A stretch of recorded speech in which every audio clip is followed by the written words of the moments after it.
Bom dia a todos, mais uma vez, sejam bem-vindos a mais um webinar Azevedo Capacita, sempre às quartas-feiras, a partir das 10 da manhã. Está aqui com um assunto pertinente, um assunto novo, né? Algo que todos que participam aqui, na verdade, mandam para a gente, pedindo alguns temas, e a gente vai atrás, encarregado assim, de buscar esse palestrante, né? Esse professor, que vem trazer esse conteúdo. Hoje, o nosso convidado, a gente já está aí há alguns meses ajustando a agenda, né? Então, há mais de 3 meses que já está marcado esse webinar. E o tema, antes de apresentar ele também vai se apresentar, mas o tema de hoje é a gestão de custos e fluxo de caixa, caminhos para a sustentabilidade em hospitais filantrópicos. Nosso convidado, vou apresentar para vocês, é o Francisco Coelho, superintendente na Santa Casa de BH, administrador especializado em finanças pela PUC Minas, MBA em gestão de saúde pela FGV no Rio de Janeiro, especialista em saúde pela FDC e formação em estratégia financeira pelo IBMEC. Bom, Francisco, eu vou deixar que você se apresente melhor, fale mais um pouco para a gente, e já agradeço, né, o seu aceite do nosso convite. Seja bem-vindo ao nosso webinar Azevedo Capacita. Bom dia, Lucas. Primeiramente, agradecer o convite pela Azevedo.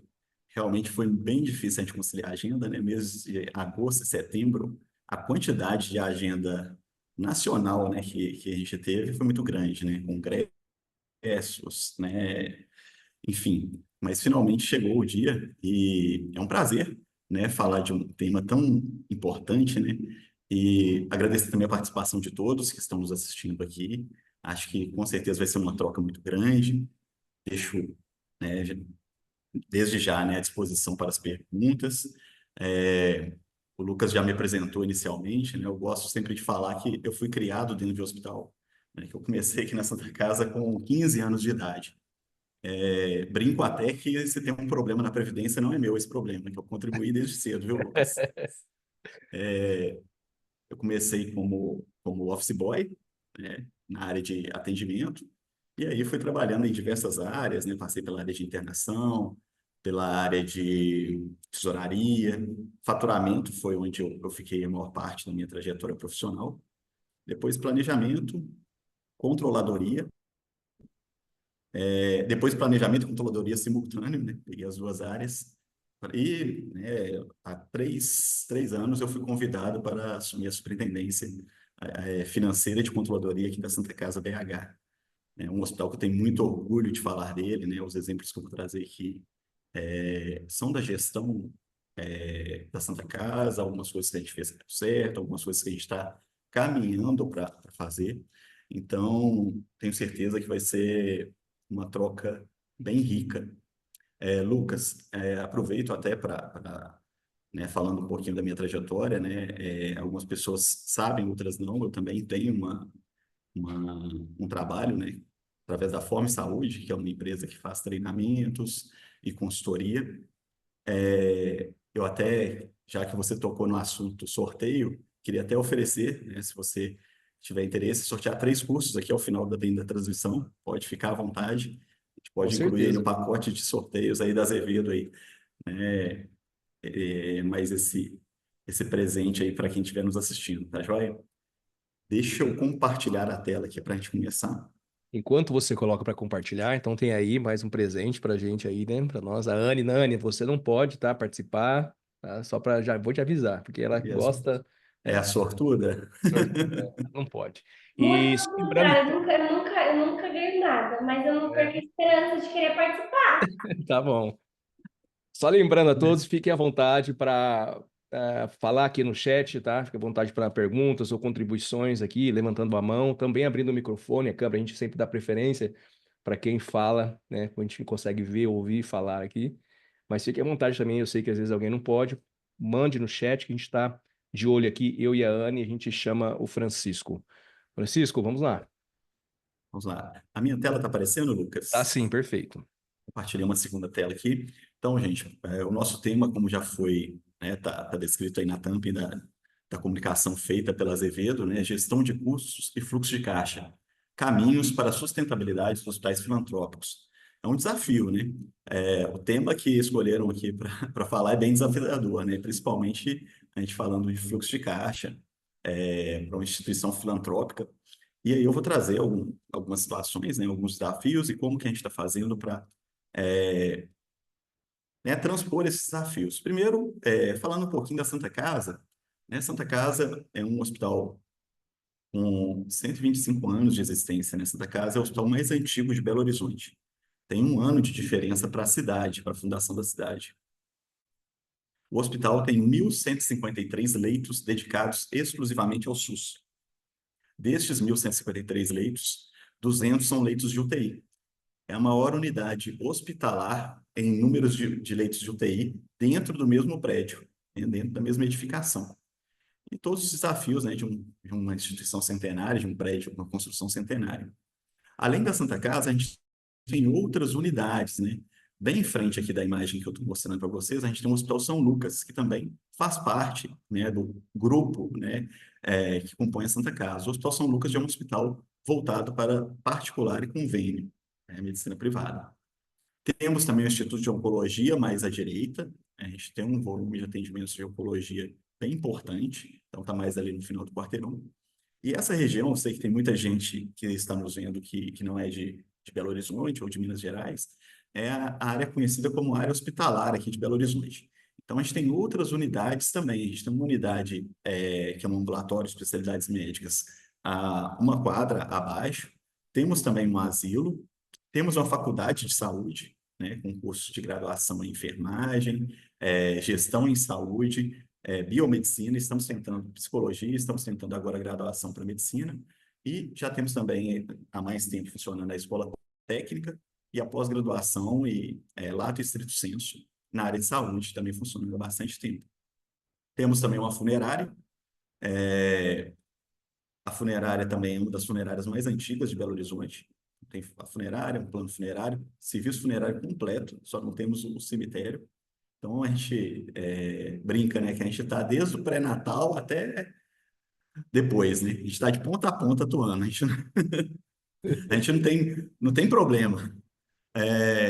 Mas falando da Santa Casa, né, o hospital de alta complexidade, 100% SUS, aqui uns dados que a gente levantou em 2023, né, foi o primeiro, aliás, 2023, 2022, foi o maior hospital em número de internações SUS, né, medidos aí pelo DataSUS, né, 6º lugar no Brasil, que são todos dados nacionais, né, em tratamento oncológico, 6º lugar em número de cirurgias, 2º lugar em transplante de coração, 7º lugar em transplante de órgãos, 5º lugar em cirurgias cardiovasculares.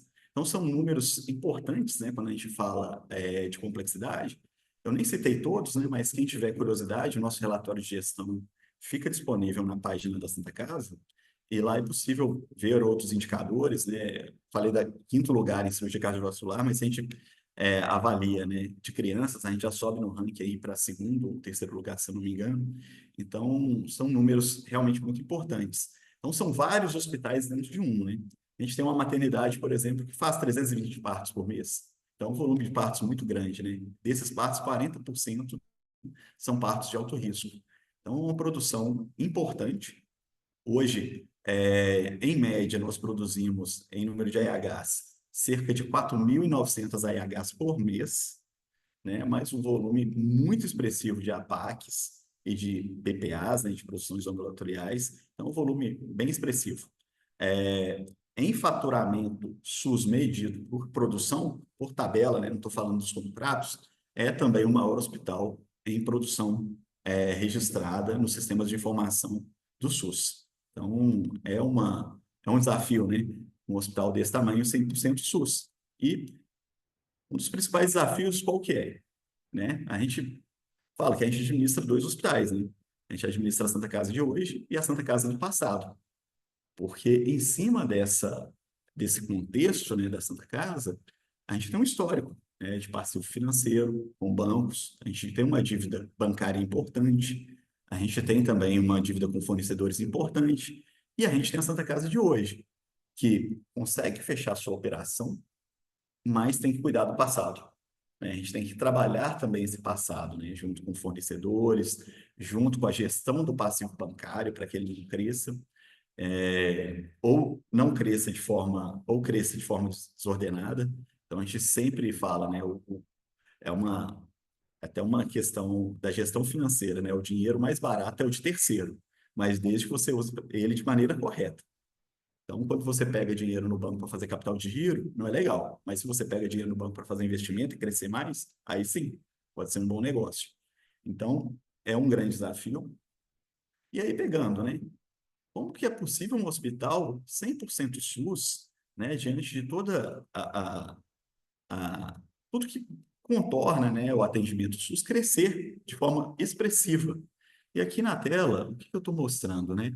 É o ticket médio, que é o valor médio da IH, o quanto que cresceu em Minas Gerais versus a Santa Casa de Belo Horizonte. Então, o ticket da IH em Minas cresceu 59%, o da Santa Casa cresceu 99%. Isso eu estou fazendo aqui um apanhado de 2009 a 2023.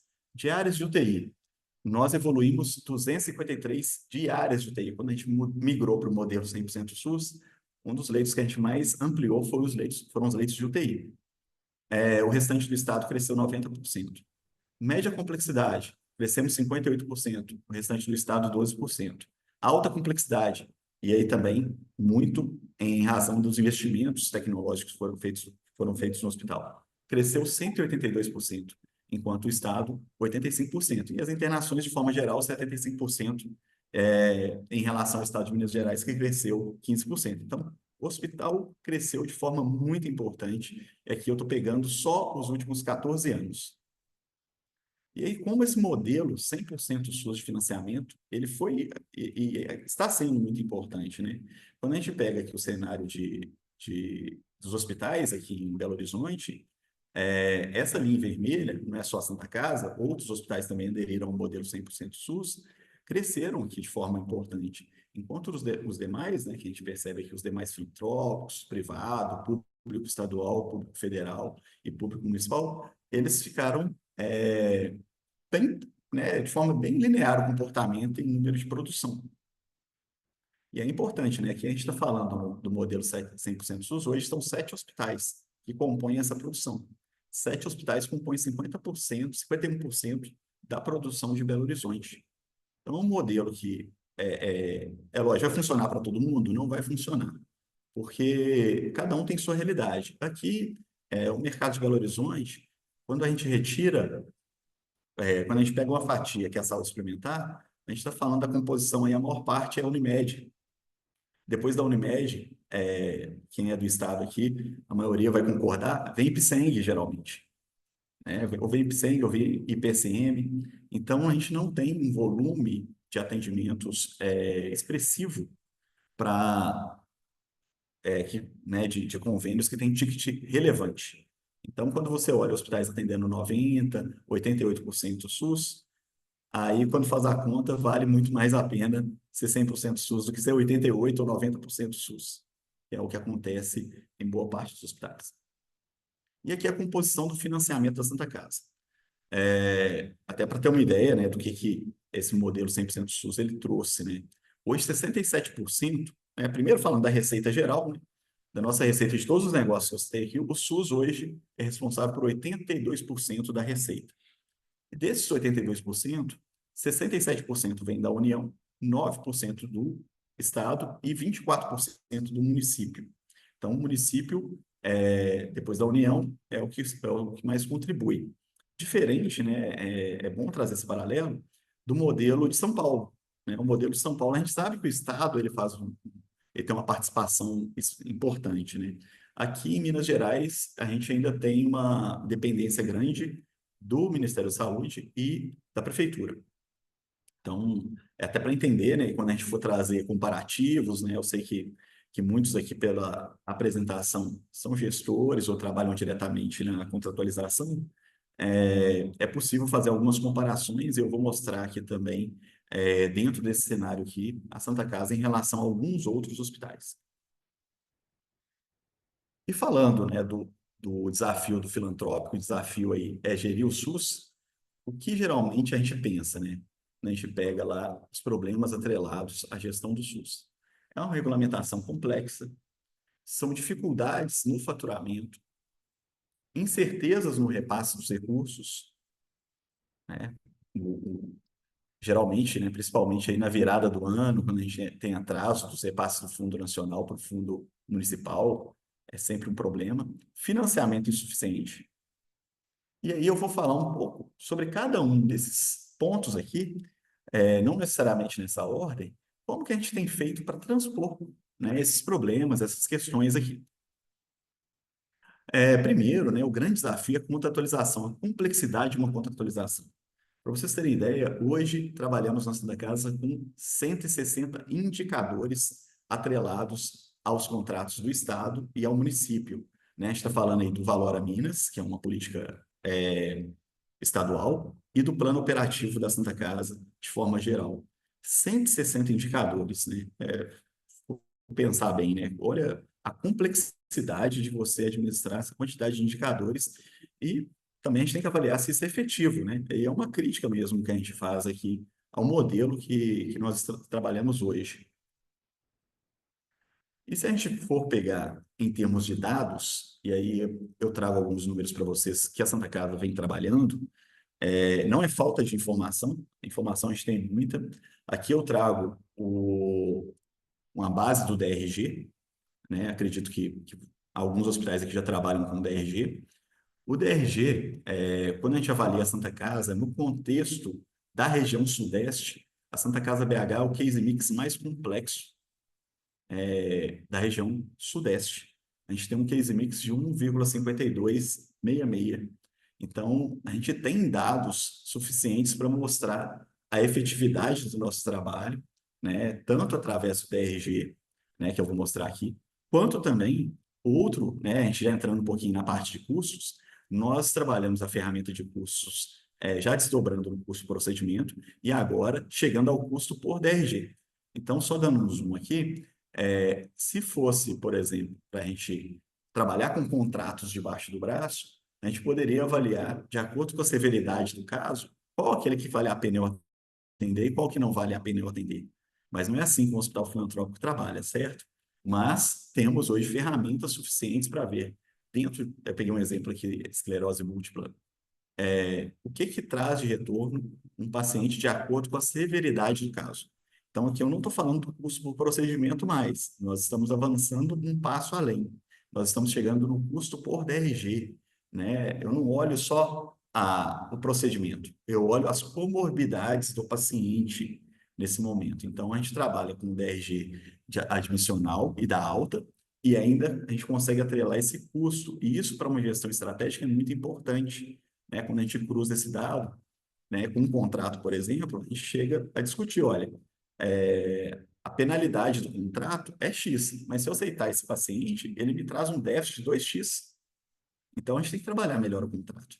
Então, são dados que a gente trabalha de forma estratégica, né? Toda negociação a gente sempre traz esse número para debate. E aqui alguns projetos da nossa área de cursos também que eu queria compartilhar hoje. A Santa Casa, ela é um dos 60 hospitais que faz parte do trabalho junto ao PROAD, né?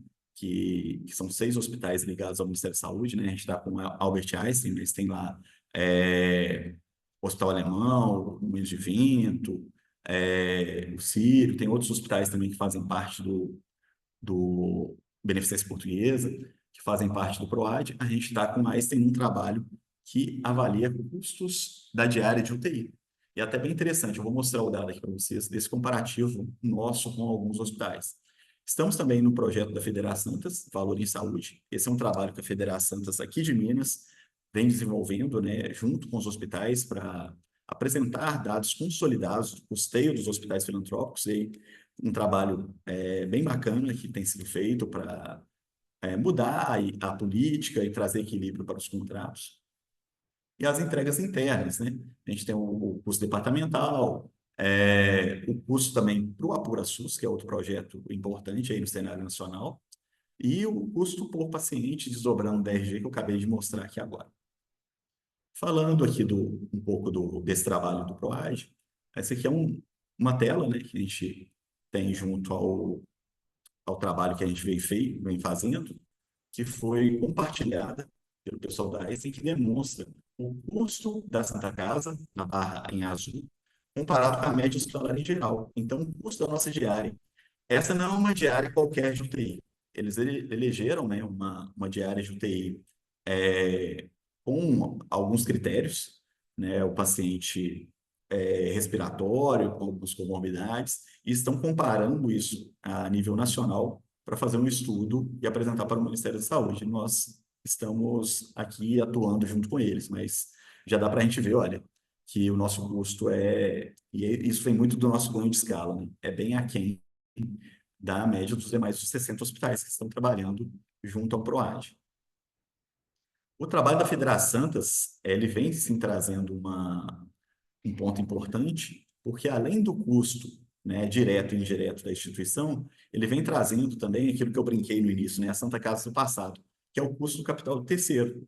Né? Por que eu tenho aquela dívida bancária toda? Porque em algum momento, né, ou até no momento atual, houve um subfinanciamento. E aí eu precisei recorrer a banco e tenho essa dívida bancária enorme agora que é para administrar. Então, a gente tem que trabalhar esse custo de terceiro, né, que muitas prefeituras, alguns estados querem deixar de fora, né, querem focar só na operação. Ele não foi fruto da operação do hospital. Ele foi fruto de um subfinanciamento do hospital. Então, é um ponto importante aí que a Federação tem colocado e importante também para o trabalho e para a defesa que a gente está fazendo. E uma coisa, né, eu vi aqui que algumas pessoas se apresentaram como da área de custos, né, eu não sei, depois eu quero até conversar com vocês como cada um trabalha. Uma coisa que eu venho falando, né, sempre que eu tenho esse tipo de oportunidade, é quando a gente avalia o resultado dentro do SUS. Porque quando a gente olha para um procedimento como esse que eu coloquei na tela aqui, que é o parto cesariano, olha, o parto cesariano paga R$ 545 reais 73 centavos, né, o total de um parto cesariano. Mas, gente, vamos ser sinceros, a gente recebe só 545,73 uma cesariana?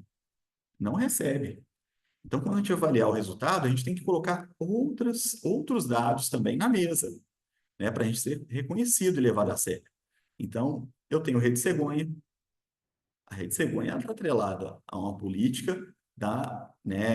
do atendimento materno. O IAC, mas por que o IAC? O IAC ele foi calculado com base na série histórica de produção da média complexidade. E o parto é média complexidade. Então, ele tem uma composição do IAC no seu financiamento. O mesmo vale para o Integra SUS. Se eu tenho residente trabalhando na maternidade, recebo incentivo para o residente, tem incentivo de residência médica. Se eu sou 100% SUS, que é o meu caso, a gente tem também um percentual vinculado à série histórica de produção de média complexidade. São 20% atrelado à média complexidade. Série histórica, né? Tudo bem que o valor está congelado, mas aí é outra discussão. Mas tem uma parte aqui que compôs o meu financiamento lá atrás. Incentivo de qualificação do acesso, isso aí vai depender da política local, né? O Valor a Minas, no caso de Minas Gerais, a gente tem esse incentivo. Se eu tenho habilitação como Hospital Amigo da Criança, eu vou ter também uma composição, aí eu estou falando de incremento financeiro, não de incentivo, de acordo com o meu nível de habilitação como Hospital Amigo da Criança. Então, isso compõe aí o financiamento de um parto. Então, quando eu vou comparar custos, eu tenho que trazer tanto a tabela quanto os incentivos atrelados a essa tabela. É um desafio. Temos ferramentas hoje para fazer dessa forma? Não temos. Né? Nós trabalhamos aqui, infelizmente, com uma planilha em paralelo, fazemos todo o cálculo com base em critérios vinculados às portarias existentes e depois subimos para a base de análise de resultado. Então, a gente acaba tendo que fazer essa comparação. É um pouco diferente, né? E eu trago, e de forma até elogiando, né? Eu tive a oportunidade de participar de uma apresentação com o Gabardo, conversar também com o pessoal de São Paulo no AudioOSP, o tanto que foi bom a tabela. Aí eu estou falando um pouquinho da tabela SUS paulista, né? Tão benéfica que ela foi em termos de, principalmente, não de financiamentos apenas, né? Mas de desburocratizar esse sistema de regulação. Porque quando você pega todos os valores, né, essa quantidade de incentivo que a gente tem e coloca no procedimento, isso é um ganho, né? Eu produzo, eu recebo. Né? É muito fácil, muito prático. Então, eu acho que é um modelo que os outros estados têm que se espelhar nele. Então, eu olho aqui para o nosso quintal, mas também eu fico olhando, né? Eu gosto de ficar olhando também quais estão sendo as práticas, né? As melhores práticas. Espírito Santo também tem uma prática interessante lá, um programa estadual interessante. Mas esse São Paulo, para mim, acho que foi assertivo. Tão assertivo que quando a gente pega os dados, né, eu gosto muito de trabalhar com dados do DataSUS, tabulação de informação, todos os atendimentos de São Paulo, comparando, né, os atendimentos hospitalares, comparando com 2023, aumentaram em 2024, com exceção de parto, né? Acho que nenhuma mãe resolveu ter filho porque a tabela SUS paulista melhorou. Mas isso aí, né, não tem correlação, mas todos os hospitais produziram bem mais, né? Eu vi que tem gente aqui de Ribeirão Preto, até o hospital de base lá de Ribeirão Preto está encostando na Santa Casa. O último mês que eu olhei aí, tá faltando 7 AIHs para alcançar a gente. Eu falei, gente, podemos deixar, não, vamos ser o primeiro ainda. Brincadeira, viu, gente? Mas assim, a produção cresceu de forma expressiva nos hospitais. E nada mais justo, né? Produzir e receber por uma tabela justa. Ô, Francisco, a gente tem dois, o Diego levantou a mão e Vamos o lá. pessoal de Bragança Paulista também fez uma pergunta. Vou pôr para Bragança antes, viu, Diego? Segura aí um pouquinho e aí, de repente, a gente dá um complemento aí. Bragança Paulista, eu não sei quem que é, mas bom dia. Como que vocês fazem os rateios, os incentivos ao procedimento? Bom dia, pessoal de Bragança. Bom, como que a gente desdobra ele em procedimento? Primeiro, assim, os incentivos variáveis não tem muita dúvida, né? Porque eles estão atrelados à minha produção. Vou dar um exemplo de um incentivo variável que a gente tem aqui, rede de urgência e emergência, RUI. Né? A gente recebe R$ 300 menos o valor da IH dia pela produção. Então, ele está fácil, né? Pela diária, faço essa distribuição. Mas existem outros, por exemplo, o IAC, que é um incentivo fixo, importante, né? Ele foi atualizado em 2017, a última vez. A gente está esperando outra atualização dele. Desculpa, 2013, a última vez, estamos esperando uma nova atualização dele. Mas pegando o IAC, que é um incentivo fixo, quando ele foi calculado, a base de cálculo dele, quando a gente lê a portaria, foi a produção histórica dos últimos 12 meses de média complexidade. Então, naquela época, olhou o retrovisor e fez a conta. Então, de onde que é esse incentivo? Ele é da média complexidade.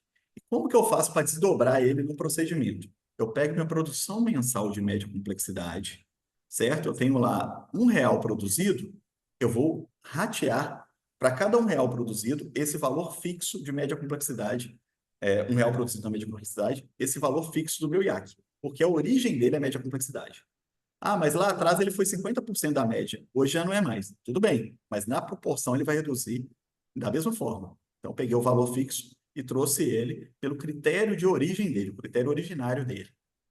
E aí eu avalio cada tipo de portaria. Rede cegonha. Rede cegonha eu distribuo nas internações elegíveis da maternidade. Então, eu não ratei o incentivo da rede cegonha lá para transplante. Não vai. Então, eu aloco, e aí de acordo com a produção. Tem um viés, né, pessoal de Bragança, que eu não sei o nome, né, mas assim, tem um viés realmente complexo. E, por exemplo, quando eu falo de incentivo fixo, por isso que é importante avaliar o resultado, da mesma forma que a gente, dentro da contabilidade gerencial, a gente não avalia receita, custo variável, margem de contribuição. Então, a gente cria uma segunda avaliação. Receita de produção mais receita variável, menos custo direto, e aí depois eu avalio o custo fixo. Por que eu tenho que avaliar a receita fixa, desculpa, incentivo fixo? Por que eu tenho que avaliar a receita fixa depois dessa composição? Porque não necessariamente ela melhora ou piora de acordo com o procedimento que você fez. Então, como eu estou rateando receita, se o hospital produziu menos e a minha receita de incentivo é fixa, o valor da minha receita sobe, sem eu ter feito nada. Então, é importante a gente avaliar separadamente, né? A gente avalia o contexto geral, mas avalia separadamente aquilo que me dá margem com os variáveis primeiro, né? Isso para negociar é importante, para avaliar aquilo que eu vou crescer é importante, porque não necessariamente eu produzindo mais, eu vou aumentar o meu IAC, vou aumentar meu IntegraSUS, meu FIDEPS, isso não vai aumentar, isso está congelado, né? Então, a gente tem que fazer as duas análises. Tá joia. Diego, Diego, obrigado por estar participando também. O Diego é nosso, tá sempre junto com a gente aqui, pessoal de Matão. E a gente sempre se encontra por aí nos eventos, né, Diego? Beleza, Seja Diego? bem-vindo aí. Fica à Bom dia, vontade aí. Lucas. Bom dia, Francisco. Nos últimos dias, Lucas, eu fiquei ausente. É tanto trabalho que eu vou te falar, a gente até se ausenta em algumas quartas, mas me fez falta a ter ausentado. Francisco, eu gostaria de apimentar um assunto que você colocou aí. Eu entendi a Santa Casa, aliás, eu conheço Santa Casa de Belo Horizonte. Eu sou um mineiro, criei em Minas Gerais. Fui atendido na Santa Casa de Belo Horizonte lá por volta de 98, 99, umas 3 vezes. Vim lá do interiorzão de Minas. E uma instituição muito bonita. Parabéns.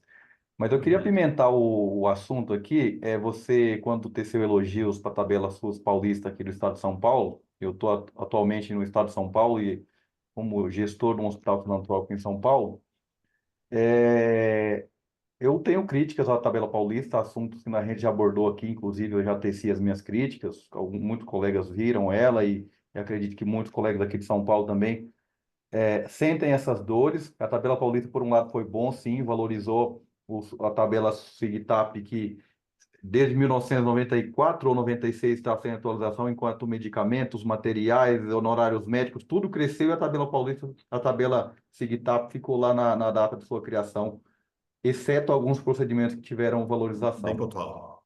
né? Bem pontual. É, mas aqui em São Paulo já existia outros programas dos governos anteriores que compensavam a tabela paulista, diga-se mais sustentáveis, mais santas casas e N nomes que a lógica era a mesma, compensar as perdas no SUS. A pergunta que eu tenho para te fazer o hospital 100% SUS, sabemos dos desafios dos que são 100% e dos que não são, hospital 100% SUS, há algum programa do governo do Estado de Minas Gerais para complementar essas perdas no SUS e da Prefeitura de BH, que sabemos que o SUS é tripartite, tem que ter a participação tanto do ente público federal, municipal e estadual? Eu faço essa pergunta porque estive conversando com alguns colegas de Santa Catarina, por exemplo, Rio Grande do Sul. Eu acho que a última conversa, Espírito Santo, que há programas do governo que compensam. Eu fiz as contas com eles comparando. Há casos em que, embora não seja direto na tabela, a ajuda do governo desses estados, ela acaba sendo melhor do que a tabela paulista aqui, que é na tabela. Aí vem depois uma remessa de coisas junto. Tá, aumentou a tabela e o médico quer receber mais honorário. O fornecedor de OPME quer cobrar mais pela OPME.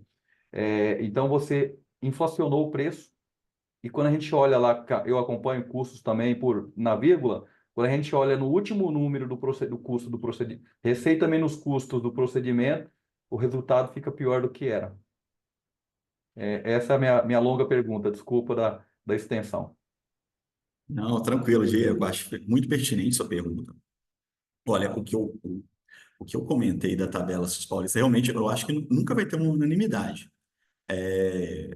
O meu comentário assim, foi com base em dois momentos, né? Um no Audiosp, onde eu estive presente, e fui aí, foi até onde que eu tive o primeiro contato, né, do convite aí com o Lucas.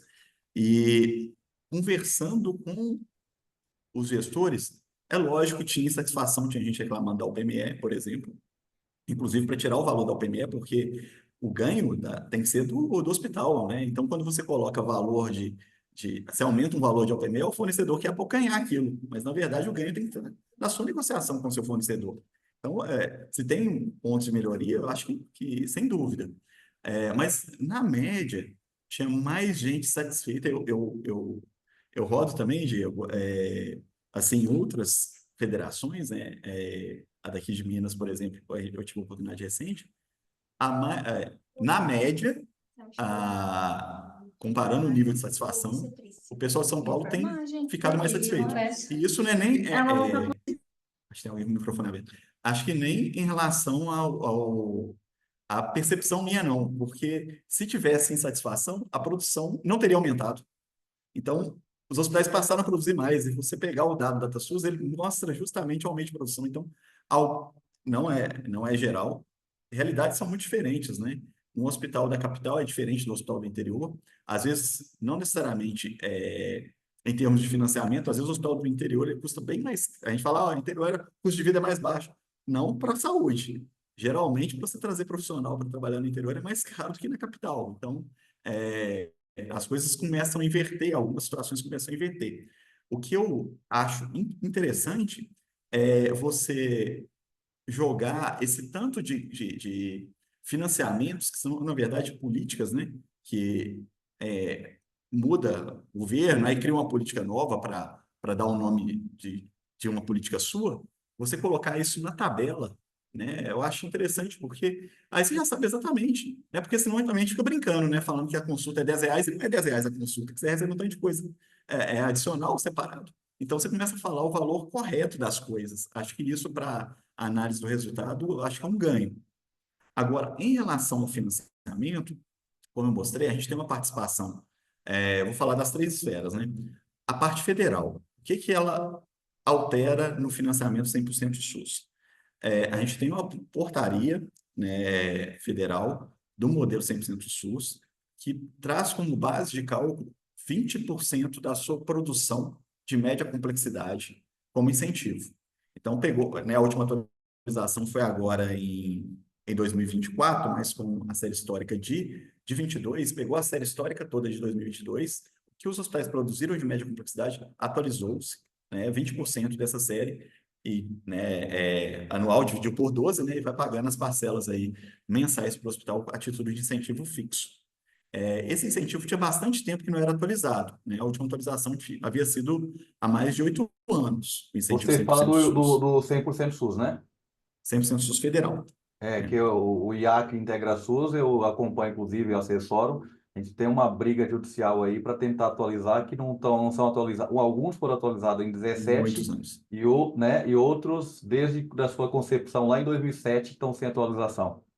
Com certeza. O IAC o IAC, né, falando do IAC, o IAC teve uma atualização. O IAC antigamente era 37% da tabela de média complexidade quando ele nasceu, né? Que era um incentivo que foi criado para os hospitais contratualizarem, né? Ninguém queria contratualizar, todo mundo queria negociar de forma independente, mas havia uma política nacional que fossem criados contratos. Acabou que, conversando com o pessoal do CMB, não deu tão certo assim, tem vários hospitais ainda sem contrato, mas ele foi criado e, na época, se eu não me engano, foi 37% da tabela de média complexidade. E aí houve atualização lá em 2017 para passando para 50%, né, da média complexidade para os hospitais filantrópicos. Os hospitais filantrópicos que fossem de ensino teriam mais 10% sobre o IAC, então seria 60%. E os hospitais de ensino filantrópicos 100% SUS mais 20%, então seria 80%. Foi até uma época que eles mudaram o nome do IAC para IGH, né? Depois voltaram atrás para IAC. Mas ficou um tempo chamando IGH, depois voltou a ser chamado de IAC. Então teve essa atualização lá. Essa realmente nós também estamos ajuizando em relação a essa atualização. Ela não foi feita desde então. Estamos juntos, né, com outros hospitais também, tentando buscar essa atualização histórica. Então, do Ministério da Saúde, diretamente ligado ao 100% SUS é esse. A Santa Casa, ela surfou numa onda boa quando ela virou 100% SUS, a título federal, que foi naquela época, foi muito próximo, né? A Santa Casa virou 100% SUS em 2010, e foi a época que estavam sendo lançados o programa Rede de Urgência e Emergência, porque onde para cada leito ampliado, você credenciava um leito existente. E nós crescemos mais de 300 leitos. Então, a gente recebeu também um aporte expressivo, não diretamente ligado a ser 100% SUS, mas a expansão do leito. Então, a gente passou a ter tanto o leito novo quanto o leito antigo, vou falar do leito clínico, financiado a R$ 300 a diária, menos o valor dia da IH. Então, a gente ampliou muito o leito, teve essa compensação. O mesmo para leito de UTI. Na época, né, o leito de UTI seria, na rede de urgência, R$ 800.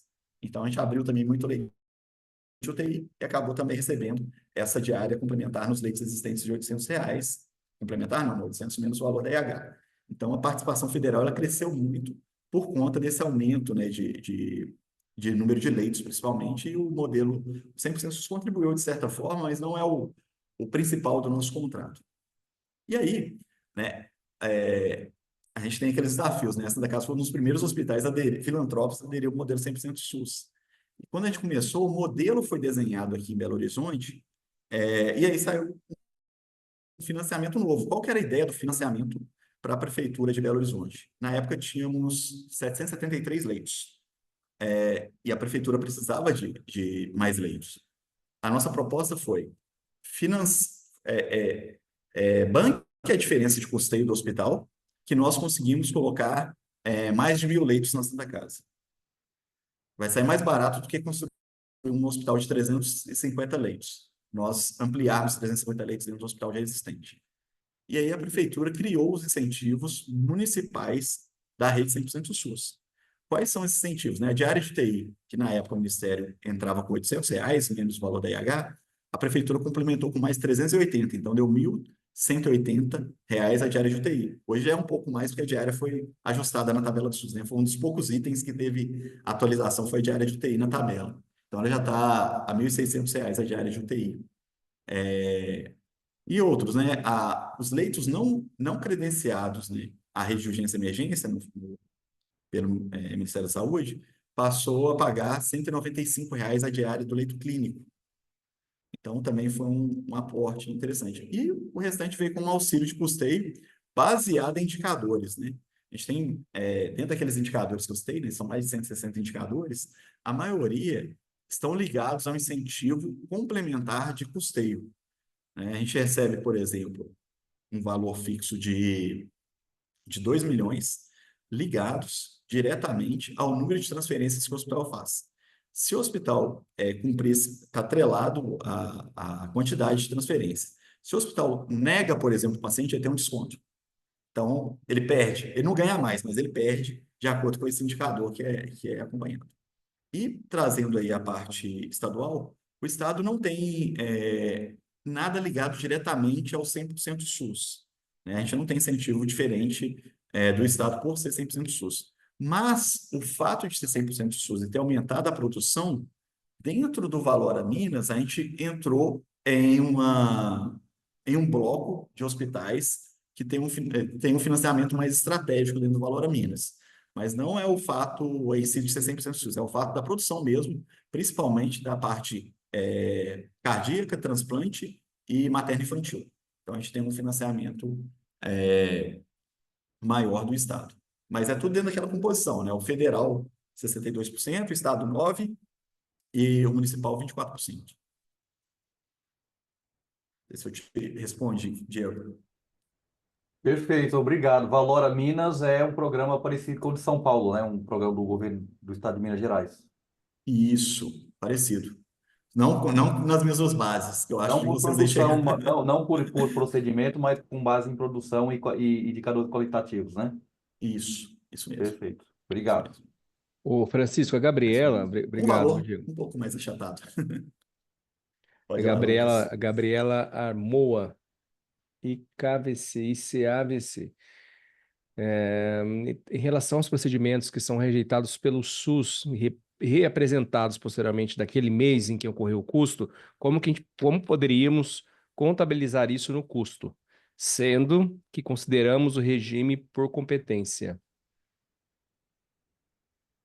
Provavelmente trabalha com o resultado departamental, né?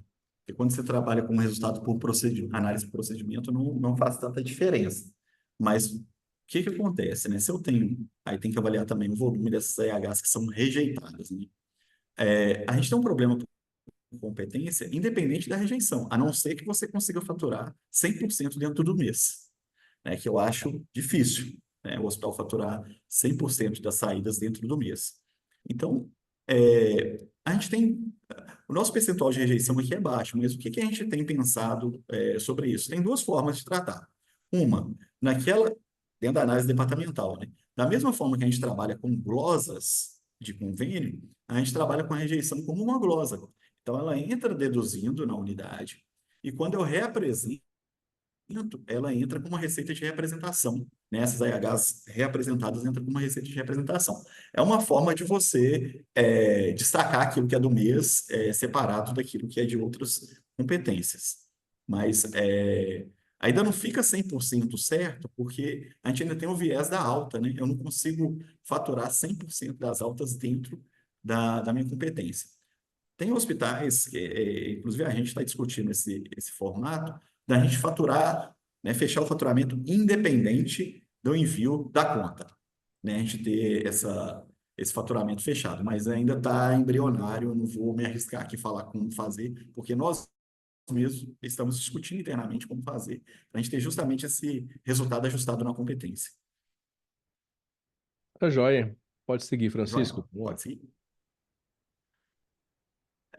Bom, e esse impacto, né, atrelado aí ao faturamento, hoje a gente, muitos gestores de faturamento ficam com o olho lá, né, na produção de AH, produção de BPA, produção de APAC, mas esse é um lado da balança, né? Toda essa produção, ela vai virar impacto, né? Hoje, a maioria dos indicadores, eles estão vinculados aí a dados medidos pelos sistemas de informação existentes. Então, até o próprio SEBAS, né?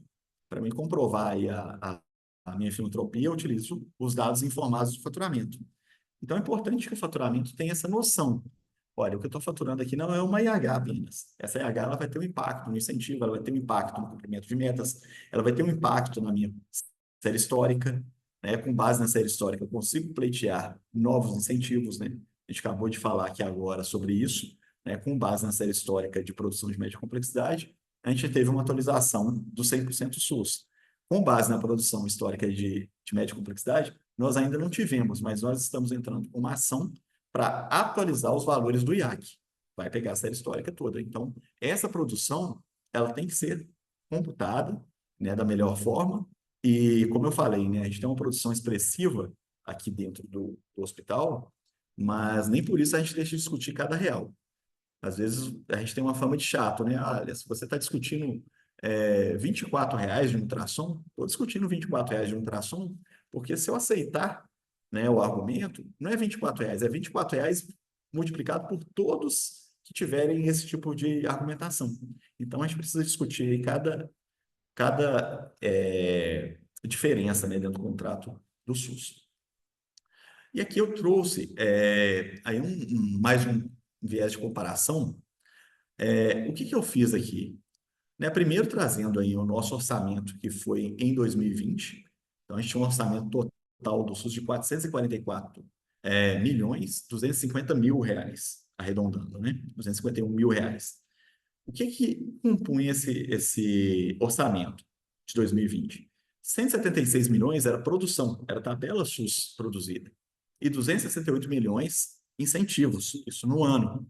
Então, a gente está falando aí de 2,52 tabelas SUS. Quer dizer, eu peguei meu contrato inteiro e dividi pela minha produção computada em tabelas, né? É produção SIGTAP, vamos dizer assim. Dividindo um pelo outro, eu tive 2,52 tabelas SUS. Quando a gente olha para 2024, o orçamento subiu para 655 milhões e meio. Opa, teve um aumento aí de 211 milhões, nada mal, né? Mas quando a gente avalia no contexto que 90%, 90 milhões foi aumento de produção e 120 milhões foi aumento de incentivo, a minha quantidade de tabela SUS recebida, e a gente acabou de conversar sobre isso, né, a tabela do SUS não é atualizada há anos, ela cai de 2,52 para 2,46. Então, não que eu tenha tido reajuste, eu tive aumento de produção. Eu comecei a produzir mais, por isso que meu orçamento aumentou. Né? Se for olhar no contexto geral, eu tive uma deflação. Né? Eu tive, além de não ter tido reajuste, eu tive uma redução do valor que eu sou financiado. Se a gente pegar o número de 2020, que foi 2,52 tabela SUS, e trazer a inflação para hoje, para 2024, seria 2,52 com 27,31%, que foi a inflação de janeiro de 20 a dezembro de 23, eu teria 3,21 tabela SUS. Então, eu deixei de receber, né, se eu tivesse tido o contrato atualizado pela inflação lá atrás, 200 milhões de reais no ano. Olha que importante esse impacto. E foi até uma expectativa nossa, né, no congresso da CMB, que falou-se muito, né, da atualização da tabela do SUS. A gente queria muito que criasse um índice de correção monetária para a tabela, né? Não tabela, né? O contrato como um todo, que a tabela ela não é a maior parte do nosso financiamento dentro dos filantrópicos, né? Os hospitais recebem, né, quase uma tabela ou uma tabela e meia de incentivos, né, que não são necessariamente a produção do SIGDAP. Então, deveria ser sobre o contrato no geral. E aí, pegando esse contexto da Santa Casa, o número de leitos em 2020 eram 956, subiu para 1.153 leitos, e o número de EHs produzidas saiu de 39 mil para 49 mil EHs, 26,5% a mais em produção de EHs, e acabou tendo aí uma deflação. Tem uma frase, né, do Stephen Hawking, que eu trago ela nos momentos para a gente refletir nos momentos de negociação e nos momentos de propostas, né? Que é a inteligência e a capacidade de se adaptar à mudança. E vamos ver o que aconteceu ao longo dessas negociações, né? Primeiro, vamos pegar o contexto de 2020. 2020 teve pandemia. Na pandemia, o hospital se adequou aí até para atender, né, a necessidade da população, o hospital se dividiu ao meio. 50% virou hospital respiratório, 50% um hospital geral. Nós não paramos a produção nesse cenário de pandemia. Então, foi uma adequação muito grande, né? De uma hora para outra, você dividir metade do hospital trabalhar em função da Covid, foi uma adequação muito grande. Então, foi uma adaptação.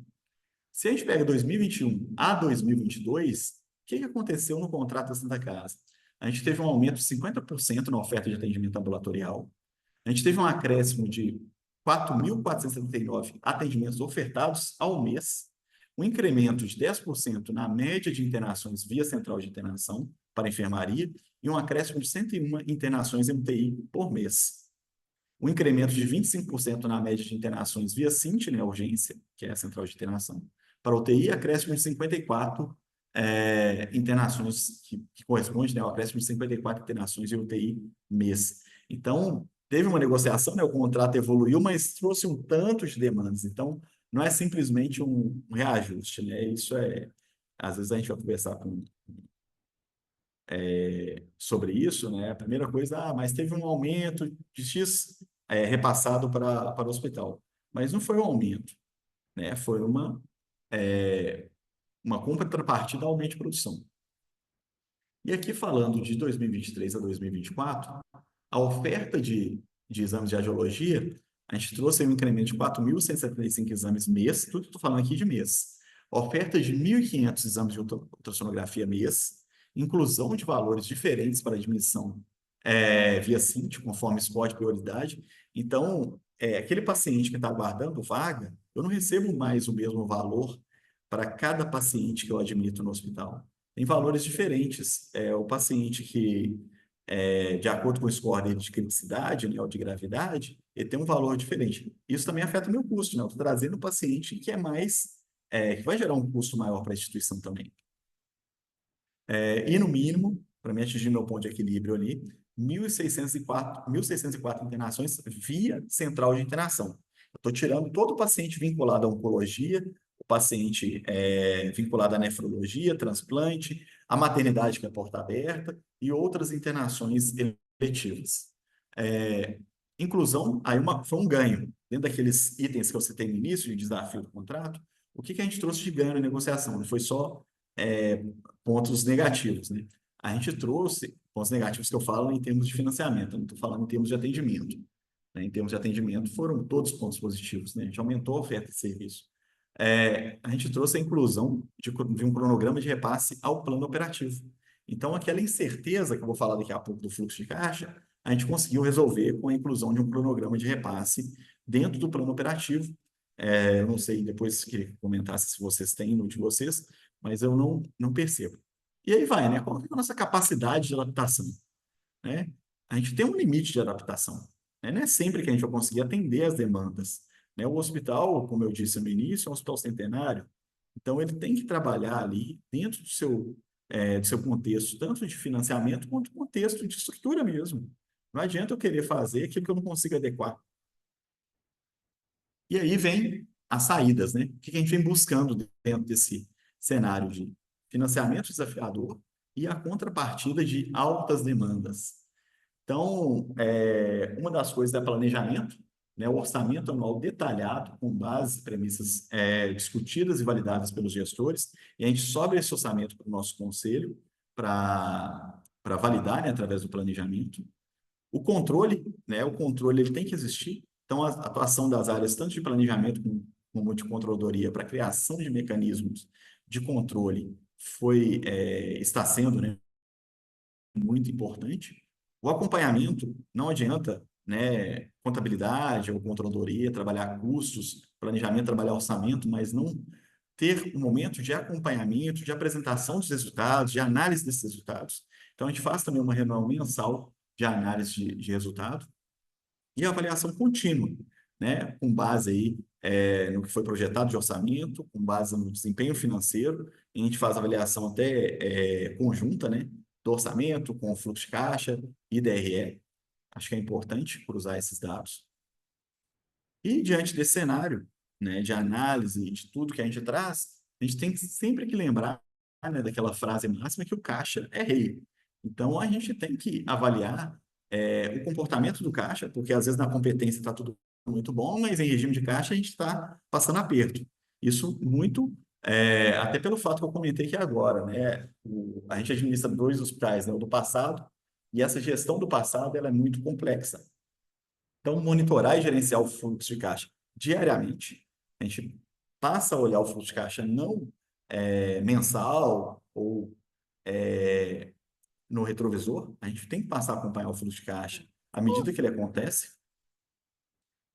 A gestão das receitas e cobranças. Então, o foco não é só em pagar a conta, né? O foco tem que estar sendo feito também para a receita. Tem hospitais que nunca cobraram juros de uma operadora que atrasou o seu repasse. E nunca protestou, né, um boleto de cobrança. Então, a gente trabalha em vários cenários aqui e trabalha essa cobrança também muito próxima, né, tanto na parte SUS quanto na parte privada. Análise contínua do custo de financiamento. Então, qual o impacto, né, das ações assistenciais dentro do meu resultado? Manter canal de comunicação interna e externa sempre aberto. Desenvolver plano de contingência, lidar com situações adversas. A gente utiliza cartão de crédito, né? A gente tem um cartão de crédito aqui que, para muitas questões de compra, ajuda demais. Vou dar um exemplo aqui de obras, por exemplo, né? Qual hospital que não é um canteiro de obra? Né? Todo hospital, eu duvido que não tem um hospital aqui assistindo a gente que não está fazendo nem que seja uma pequena obra. Então, o cartão de crédito a gente usa muito para isso, né? Compra de material de construção, compra de algum produto, né? Eletrônico, auxilia muito nisso. Cheque, trabalhamos sim com cheque, utilizamos cheque pré-datado aqui, quando necessário. Tem outra forma, o confirme, que é uma modalidade de pagamento, onde quando o fornecedor, né, ele assume o custo da operação, a gente consegue fazer uma operação com firme, então você precisa de dinheiro agora, não consegue me dar 90 dias para o pagamento? Ok, me dá um desconto, eu faço uma operação no Confirme para você, né, que é uma modalidade de pagamento que o banco atesta, né? Hoje o Santander, por exemplo, faz muito isso. A conta garantida, essa em último caso, que é o famoso cheque especial, né? Então a gente tenta blindar ao máximo, ela é o último caso de utilização. E gerenciar o passivo aí de forma eficiente, né? Hoje, como que a gente tem feito isso? A gente tem alguns passivos que são assim inevitáveis, outros estratégicos, outros de negociação muito, muito complexa. Então, dentro desse escopo, eu vou falar de alguns. Banco. Eu consigo negociar banco? Consigo comprar a dívida, né? Conseguir um financiamento melhor. Inclusive, hoje é uma dívida em termos de custo que nos preocupa pouco. Hoje, nosso endividamento bancário está todo abaixo da Selic, as parcelas. Então, não compensa a gente, vamos dizer assim, se eu tivesse com dinheiro hoje, eu quitaria bancos? Não quitaria bancos, né? Eu aplicaria o dinheiro porque o rendimento está maior do que meu financiamento bancário. Mas bancos é inevitável, tem que pagar. A maioria desses bancos estão consignáveis à minha margem do SUS. Então, ele é debitado na fonte, ele é inevitável.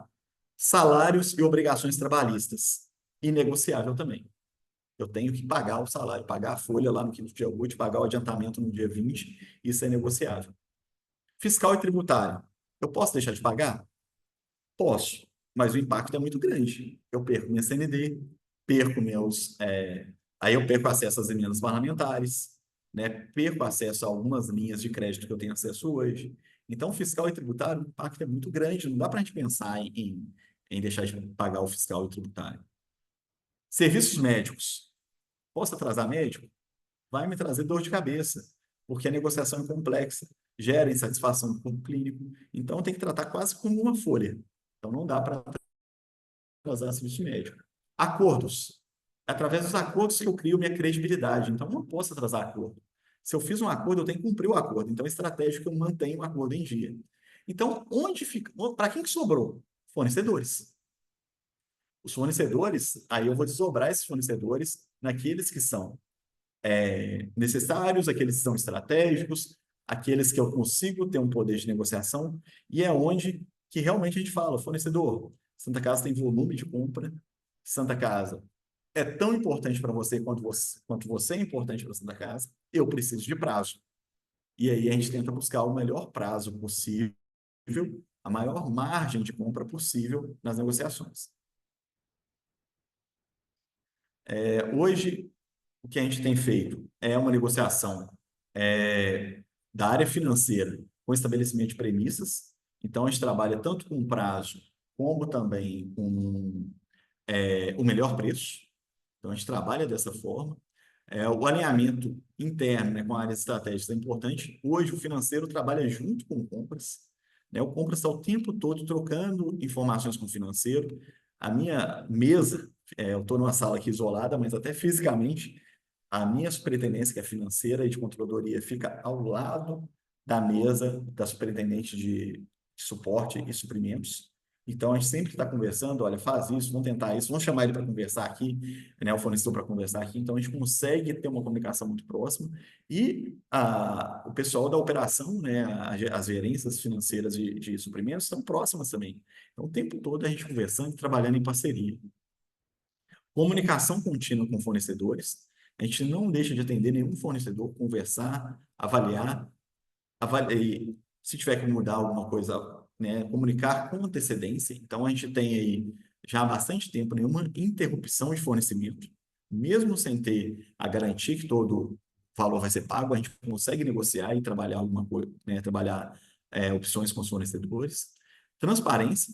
Então, a gente tenta não comprometer aquilo que a gente não vai dar conta, mas a gente tem transparência em dizer, olha, eu não tenho recurso hoje, mas eu tenho uma expectativa de chegar a um recurso daqui 60 dias. Então, a gente tenta trabalhar essa expectativa também em conjunto com o fornecedor.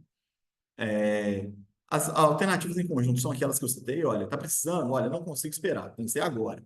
Tá, eu consigo trabalhar com firme. Você assume o custo bancário, eu consigo antecipar meu recebível do cartão de crédito. Você assume um ônus da operação antecipando o recebível do cartão de crédito. Eu consigo antecipar boleto com o banco. Você assume o ônus da operação. Então, consigo trazer os recebíveis para negociar com o fornecedor também, desde que seja um ganha-ganha. E a credibilidade é fundamental. Da mesma forma que a gente trabalha com essa transparência, né, o retorno vem todo na credibilidade. Né? Hoje, ao contrário do passado, que os fornecedores, eu só vendo se for à vista. Hoje não. Eles discutem porque não estão vendendo ainda para a gente, ou porque não entraram com outra linha de produtos ainda para a Santa Casa. Então, hoje o volume de compras de insumos hoje do hospital ele é bem grande, né? Se a gente pegar material, medicamento e gêneros alimentícios, a gente está falando algo em torno de 9 milhões de reais mês. Então, tem fornecedores que têm uma participação importante nesse volume de compras. Então, eles não querem perder a instituição da mesma forma que eles também são importantes para a Santa Casa. Então, isso aqui explicando rapidinho, né, como é que a gente trabalha a nossa premissa de negociação. Hoje, eu trabalho com o fluxo de caixa de forma estratégica. Então, se eu tenho um pedido de compra, por que eu tento trabalhar 90 dias com o fornecedor? Porque eu produzo no mês 1, eu entrego o faturamento no mês 2, eu recebo parte desse faturamento ainda no mês 2, que a produção pré-fixada minha chega no dia 30, mas a outra parte eu vou receber ainda no dia 20 do mês 3. Então, tem que trabalhar um espaço, né? Depende da alta do paciente, né, para receber esse valor que eu estou utilizando na minha produção. E por que eu trabalho com esse cronograma? No dia 30, onde eu recebo meu faturamento SUS, eu tenho que pagar a maior parte dos fornecedores e médicos que eu tenho hoje, e ainda tenho que separar uma reserva, que a gente fala, né? Se eu olho para o meu caixa no dia 30, eu virei ele com 15 milhões, tá bom? No dia 1º? Não tá. Porque quando chegar o quinto dia útil, eu preciso de 18 no caixa. Tá faltando 3. Então, eu tenho que trabalhar para a virada do mês sobrar recurso suficiente para minha folha no quinto dia útil. Então, a gente trabalha, faz a conta quase que de trás para frente. O que eu vou pagar até dia 30 para ter sobra suficiente para pagar a folha no quinto dia útil? E o dia 20, que é o dia que eu recebo os incentivos variáveis, o que está atrelado a eles? Está atrelado à parte do recolhimento tributário, que tem que repassar dia 20, inevitavelmente, e a parte de bancos e a segunda parte dos médicos de adiantamento. Então, está tudo muito atrelado. Então, por isso foi importante aquele cronograma negociado com a prefeitura. Então, toda a minha base de fluxo de caixa está atrelado a esses repasses. Lucas, tem Francisco, pergunta? tem perguntas que eu ia falar agora. Tem uma pergunta do Lucas e do Márcio. Eu vou ler uma, depois você lê a outra. Lucas, Francisco, bom dia. Como o ProSUS impacta no meu caixa? O ProSUS, eu vou falar dele daqui a pouco. Ele não impacta no caixa. O que é o ProSUS, né? Para quem não sabe. Ele não impacta, vamos dizer assim, né? Ele impacta se você tiver hoje com financiamento de impostos. Mas para quem aderiu lá atrás, ele não traz impacto mais. O ProSUS foi um programa criado pelo governo que trouxe a moratória com remissão de dívida. Então, eu deixo de pagar, vou dar um exemplo da Santa Casa. A Santa Casa tinha uma dívida milionária de ProSUS. Então, o ProSUS ele congelou essa dívida milionária da Santa Casa e para cada R$ 1 do tributo corrente que eu recolho e pago, eu faço a remissão de R$ 1 do meu passado. O tributo corrente, eu estou recolhendo ele e estou pagando.